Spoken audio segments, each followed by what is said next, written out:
The tension headache drainage technique is good for anyone with a tension type headache. It's going to relieve muscle and fascial tension and clear lymph buildup.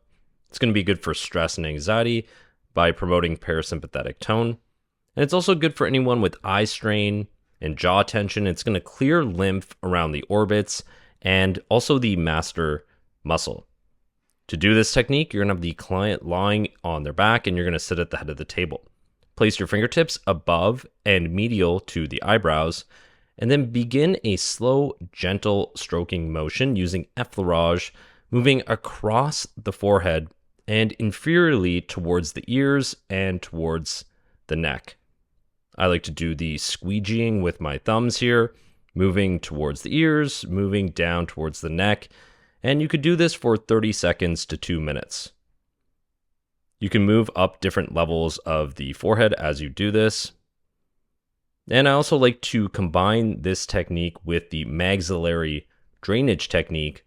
So you're getting this nice full overall effect draining around the head and also around the sinuses.